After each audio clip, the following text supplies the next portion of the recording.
kita akan melanjutkan pembahasan terkait dengan plugin JavaScript pada Bootstrap. Di video sebelumnya telah dibahas tentang plugin JavaScript yaitu dropdown, modal, screw spy, tab, dan tooltip. Nah, sekarang kita akan melanjutkan untuk plugin JavaScript yang belum dibahas pada video sebelumnya. Pertama akan kita lihat yaitu JavaScript untuk popover. Popover ini mirip dengan tooltip ya. Fungsi dari popover adalah memberi uraian yang diperpanjang lengkap dengan judulnya. Kalau di tooltip yang lalu itu,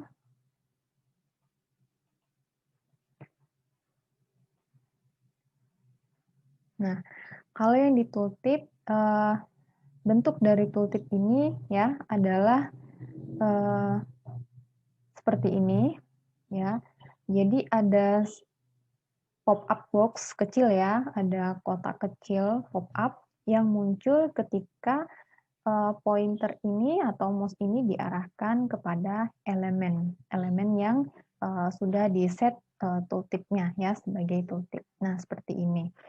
Nah, sedangkan kalau popover itu hampir sama dengan tooltip, hanya saja perbedaannya adalah nah, seperti ini ya.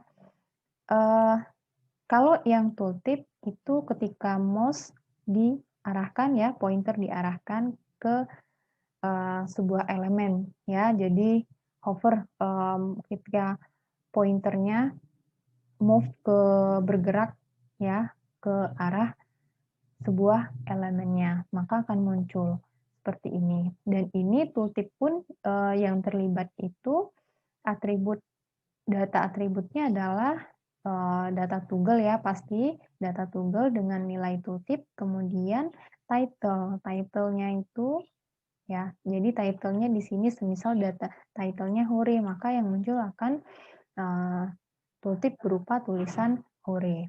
Nah, sedangkan untuk di popover dia juga sama seperti tooltip itu ya, sebuah kotak pop-up box ya. Pop-up box yang mirip dengan tooltip tadi. Nah, tapi dia muncul ketika elemen itu diklik. Oke.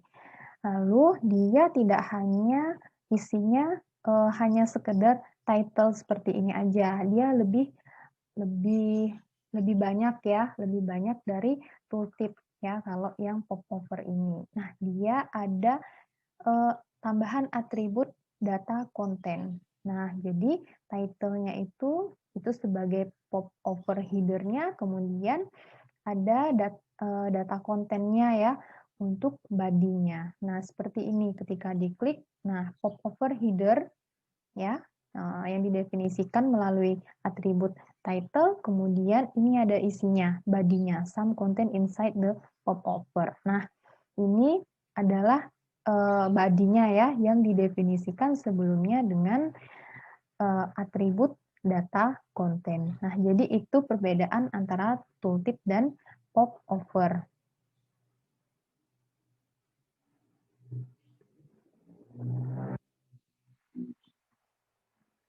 Nah, untuk popover ini dia ada dua ya, ada dua cara, yaitu pertama untuk mengaktifkan popover ini pertama itu kita mengenablekan tooltip ini melalui atribut data ya, mengenablekannya melalui atribut data. Oke. Nah, melalui atribut data apa aja yang terlibat? Pertama itu sudah pasti ya, kalau misalkan tooltip itu misalkan tooltip yang bukan tooltip ya, popover itu misalkan akan kita sisipkan mungkin di bagian button kah atau mungkin di sebuah link gitu ya. Maka di elemen button atau link itu kita haruslah mendefinisikan ya, atributnya pertama data toggle ya, di mana nilainya adalah popover. Kemudian title-nya ya. Jadi data toggle popover ini itu fungsinya untuk mengaktifasi ya, mengaktifasi popovernya. Lalu atribut title, di mana atribut title ini menspesifikasikan ya header text, headernya, judulnya dari popover itu yang kita lihat tadi di sini ya, contohnya tadi. Nah ini.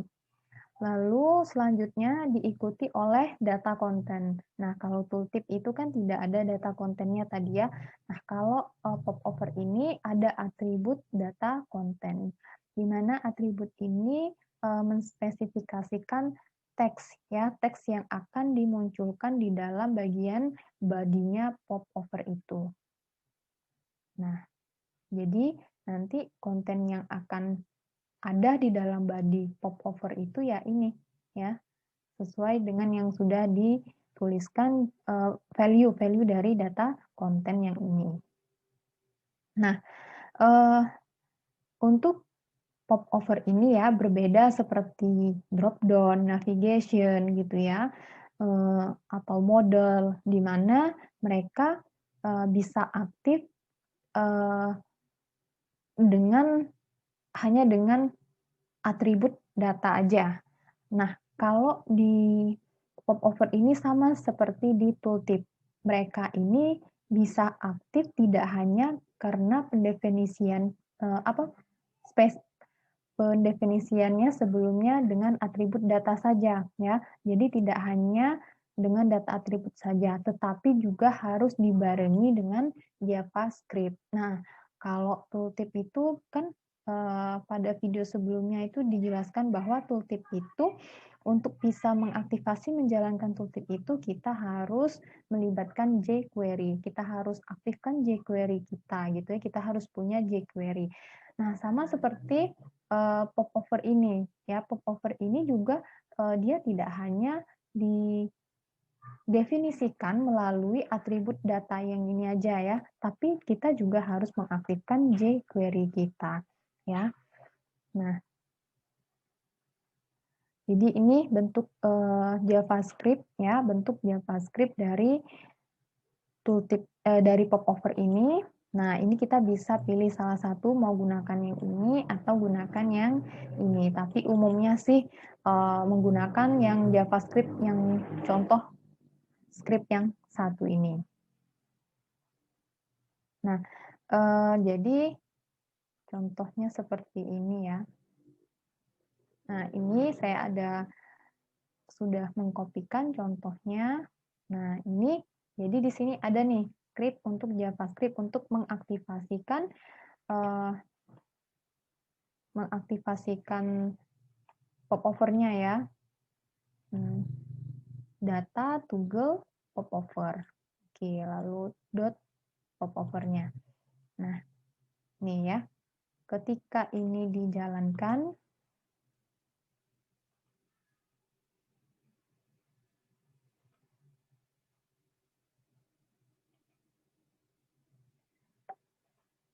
nah maka ini hasilnya ya, kalau diklik maka akan muncul seperti ini. Nah, untuk menghilangkannya berarti klik lagi ini. Oke. Nah, kalau seandainya script itu tidak ada, ya maka popover itu tidak akan jalan. Ya, dia tidak akan running, tidak akan berfungsi. Nah, ya diklik nggak bisa. Oke.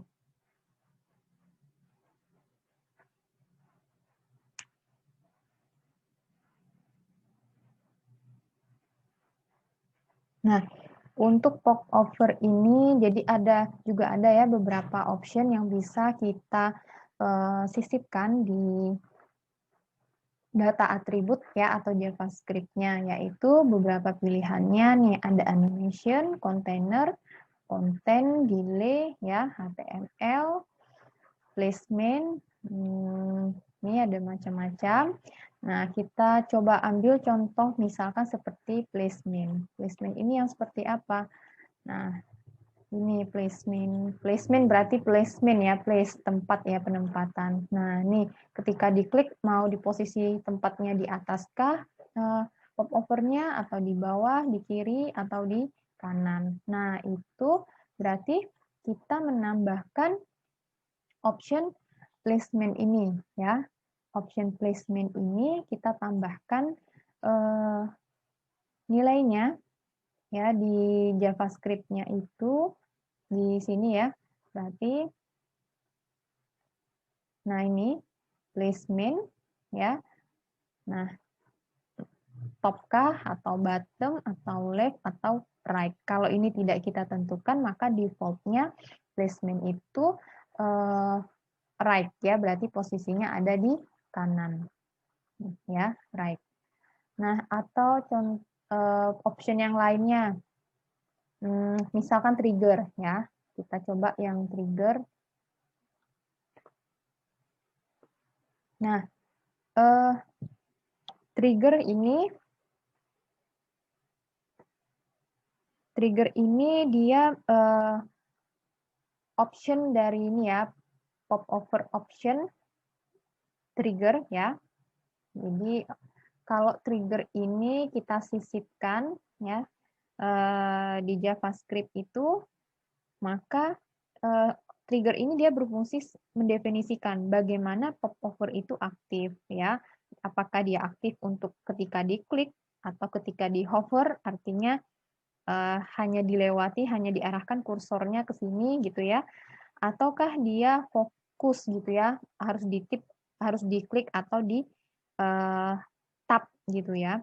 Nah, jadi kita bisa gunakan option trigger ini ya. Jadi option trigger ini kalau default-nya kalau default-nya itu adalah klik, artinya kalau kita tidak menyisipkan, mendefinisikan triggernya ya di JavaScript, maka secara default itu nilainya adalah klik ya. Jadi trigger itu ada nilainya klik, hover, kemudian focus ya, atau manual. Nah, contohnya seperti ini. Nah, ini dicontohkan triggernya itu nilainya di sini klik, hover, sama focus yang dicoba ya. Nah, kalau dia klik berarti popover itu dia muncul ketika diklik ya, elemennya diklik. Nah, atau ini hover nih berarti hanya dengan diarahkan kursor ya ke sini maka dia akan muncul. Berarti nih hampir sama seperti tooltip tadi ya. Tapi ini bukan tooltip ya, ini popover gitu ya. Nah, kemudian ini ada focus. Ini bisa di tab atau di klik gitu ya. Nah, ini ya. Ini saya klik muncul, kemudian saya klik lagi hilang. Tapi ini kalau saya klik kemudian untuk menghilangkannya saya klik tombol tab di keyboard, tidak berfungsi ya kalau ini hop over. Nah, kalau ini yang focus ini ketika saya klik dia muncul, atau saya tab dia akan hilang gitu ya. Nah, seperti itu. Jadi ini option ini bisa nanti disisipkan saja sesuai dengan kebutuhan, kalau tidak disisipkan pun juga tidak jadi masalah ya yang option ini. Nah, ini ada juga metodenya. Metode dari popover ini ada yang show, hide ya, dispose, ada yang toggle gitu ya.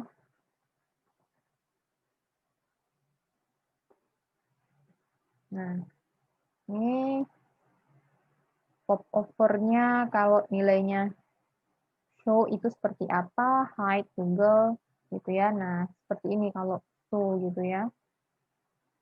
Nah, atau di hide ya, ini show, ini hide. Nah, seperti itu. Lalu ada event-event yang bisa disisipkan juga ya di dalam JavaScript-nya, yang bisa di-include-kan di dalam JavaScript-nya. Ini ada beberapa event-nya. Nah, itu untuk yang popover. Lalu selanjutnya alert ya.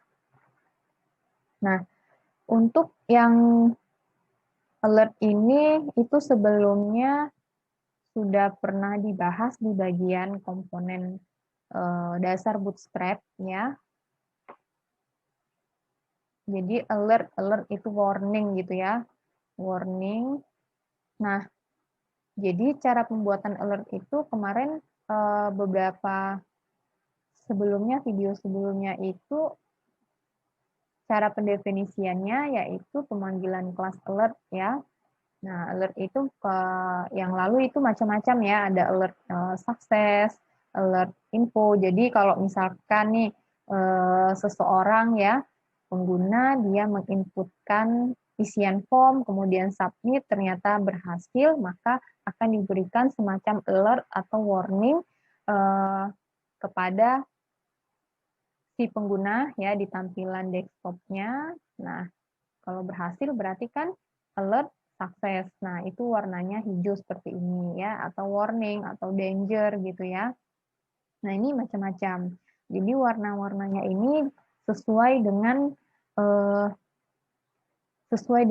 ininya ya, sesuai dengan kondisinya. Kalau dia sukses berarti alert sukses, maka warnanya hijau. Kalau warning yellow gitu ya, alert warning itu yellow. Nah, ini pembuatan alert kemarin. Kemudian gimana cara untuk nge-close alertnya juga sudah dibahas ya, itu melibatkan alert, class alert disable, kemudian pemanggilan class close, dan penambahan atribut data dismiss alert ini ya. Nah, untuk JavaScript-nya ya, jadi alert itu tadi ya melalui atribut data dismiss ya, dismiss alert. Nah, kalau melalui JavaScript itu berarti kita menambahkan script ini, script close ya. Nah, alert close. Jadi contohnya oke, seperti ini ya.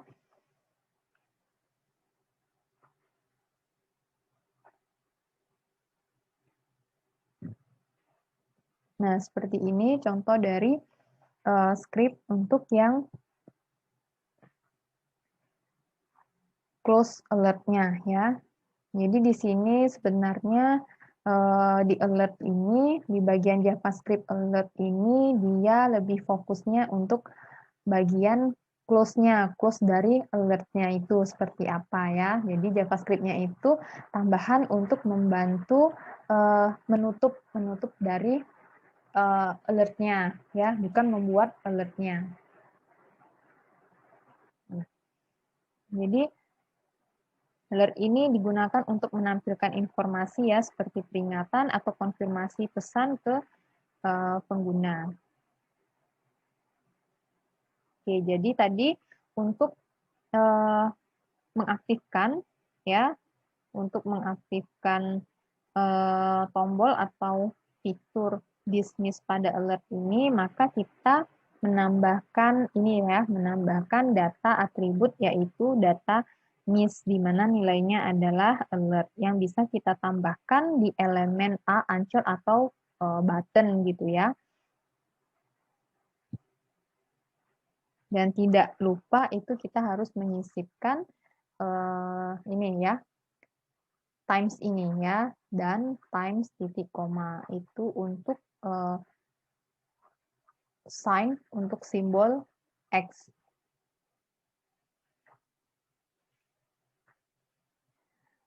Lalu ada button. Nah, button juga sebelumnya sudah dibahas pada pembahasan komponen dasar Bootstrap ya. Nah, jadi button itu bisa dengan memanggil kelas button ya, btn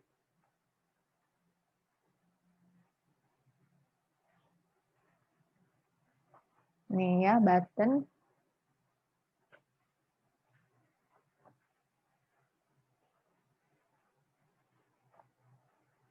Nah, kalau kita menggunakan JavaScript, maka button itu kita definisikan, kita panggil ya script-nya, code JavaScript-nya. Nah, seperti ini. Tapi ini jarang sih ya. Lebih simpel aja kalau kita menggunakan yang seperti biasanya saja.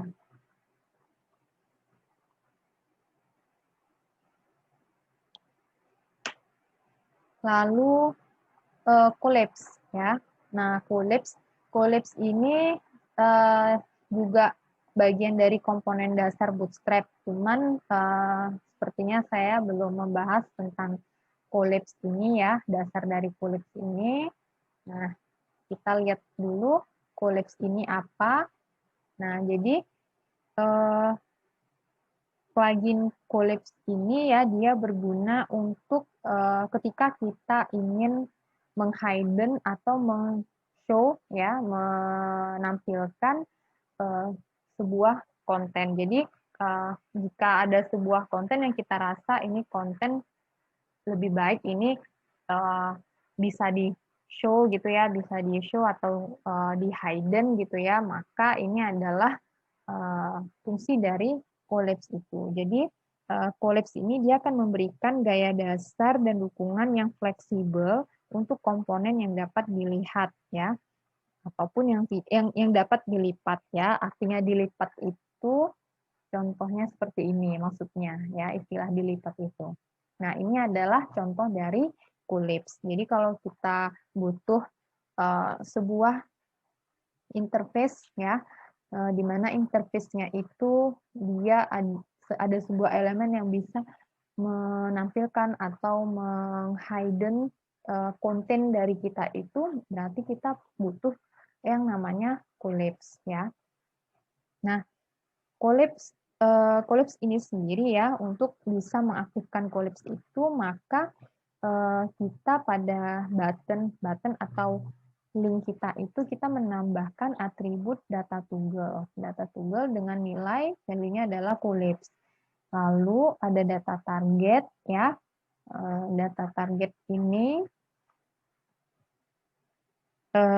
di mana data target ini nanti berfungsi untuk di sini ya, di bagian ini ya, ID demo. Jadi ID-nya apa? ID-nya demo. Nah, ini itu disesuaikan dengan data targetnya. Kalau misalkan di sini namanya adalah data targetnya adalah demo 2, maka di sini juga bisa maka di sini ID-nya itu adalah demo 2 ya. Kemudian ini kelasnya adalah Collapse. Jadi untuk mengaktifkan Collapse itu yang paling penting adalah data tunggal Collapse ini ya, data targetnya, kemudian di sini ada pemanggilan ID ya, ID di mana ID ini disesuaikan dengan value data targetnya, dan kemudian pendefinisiannya ya, kelas Collapse.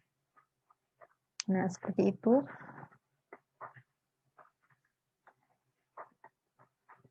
Nih ya, seperti ini.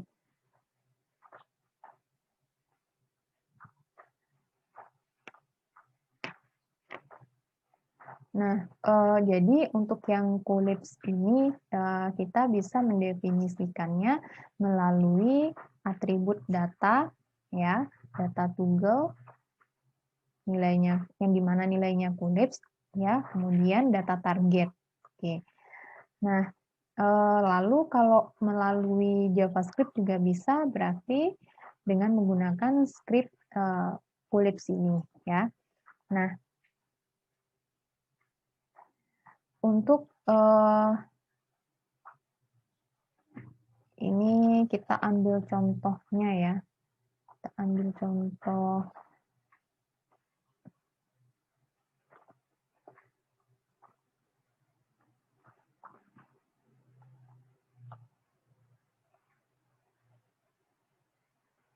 Nah, jadi ini contohnya. Collapse ini, nah ini ya, Collapse ini kan kelasnya tadi itu ada, jadi kita tadi itu untuk mengaktifkan Collapse itu ini ya, data toggle, di mana nilainya collapse, kemudian data targetnya ya, di mana ini nanti berisi sebuah ID ya, untuk pemanggilan ID yang di bagian sini ya, kontennya ya. Jadi nanti ini kontennya itu, ID-nya itu merujuk kepada data target, kemudian kelas collapse. Nah, kelas collapse ini tidak hanya collapse aja sebenarnya ya, tapi ada beberapa. Jadi contohnya seperti ini.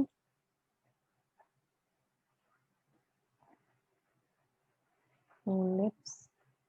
Nah, seperti ini, ketika diklik maka akan muncul isi kontennya ya, atau ditutup lagi maka dia akan menutup ya isi kontennya. Nah, kalau misalkan yang collapse ini ini kelasnya bukan yang collapse tapi kelas yang collapse.in gitu ya.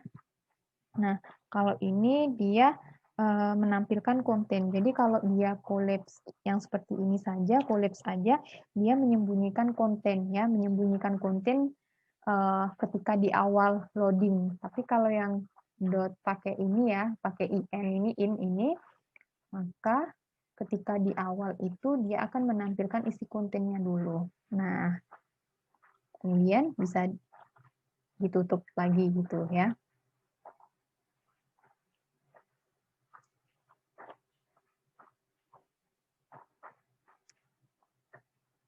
Nah, ini adalah contoh dari collapse. Lalu selanjutnya kita lihat yang bagian JavaScript yang carousel ya.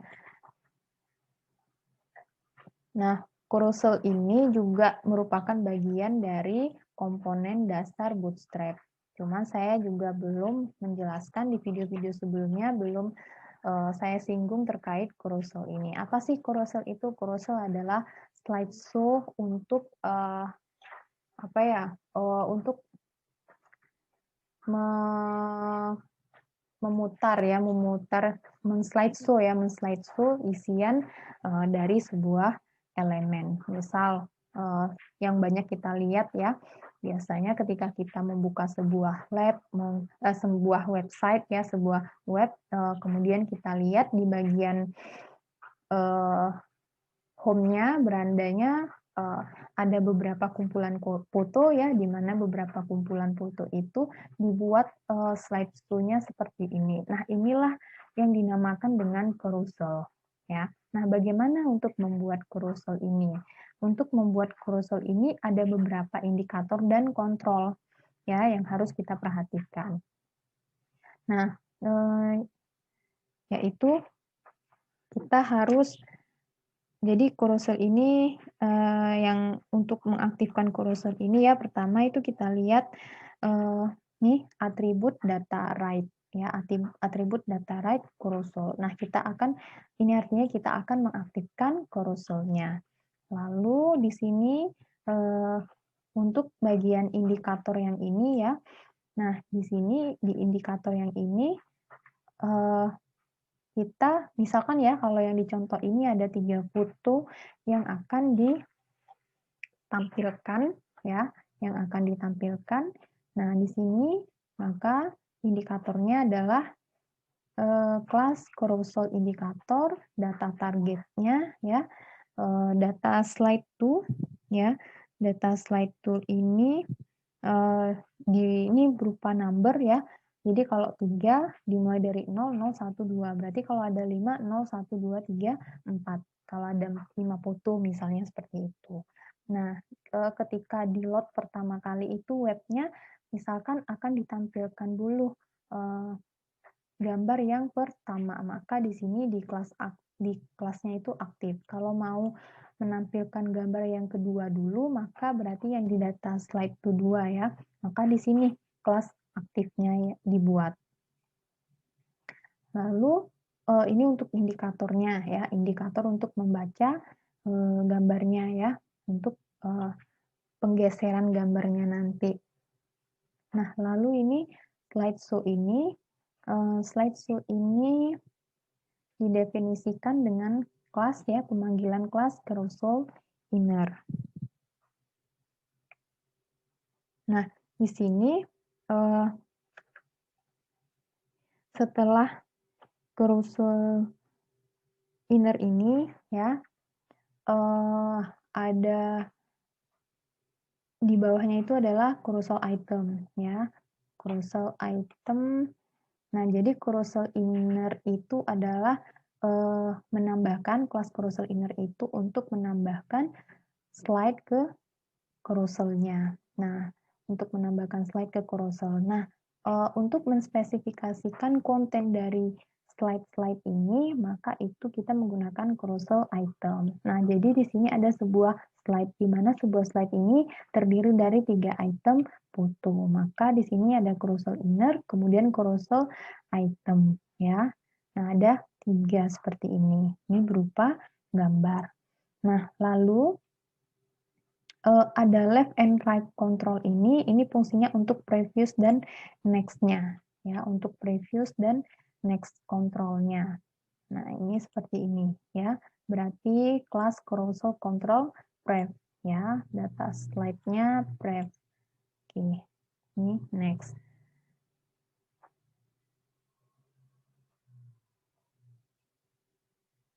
Nah, jadi untuk pengaktifan carousel itu ya, komponen carousel itu diaktifkan, pertama itu harus diperhatikan adalah atribut data right, ya, di mana nilainya adalah carousel, kemudian atribut data slide, kemudian data slide to, ya, data slide dan data slide to ini adalah atribut yang menspesifikasikan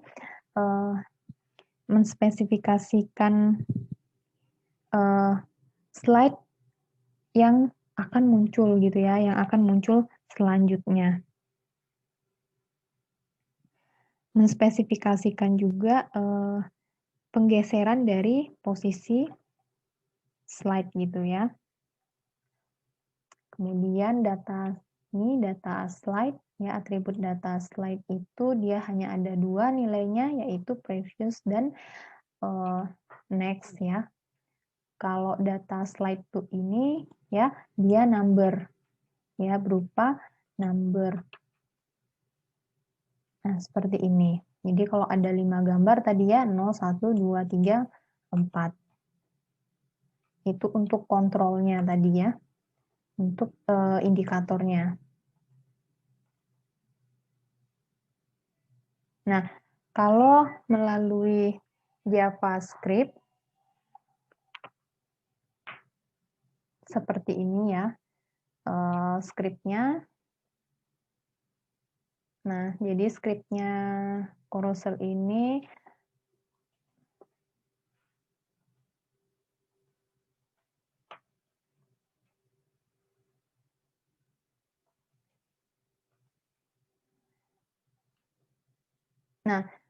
untuk melalui via JavaScript berarti kita mengikuti script yang ketiga ini ya. Ini adalah untuk activate carousel-nya, mengaktifasi carousel-nya, kemudian ini tadi untuk yang indikatornya, dan yang ini adalah untuk kontrolnya, previous sama next-nya tadi. Jadi tidak bisa hanya salah satu, tapi melibatkan ke tiga-tiganya ya. Activate, indikator, dan kontrolnya.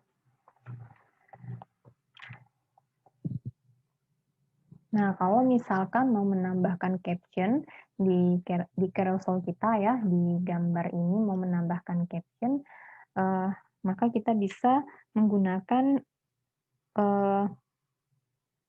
elemen carousel caption.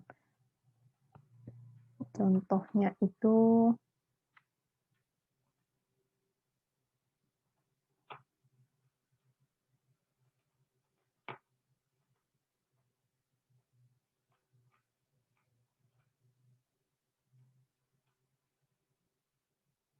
nah seperti ini. Jadi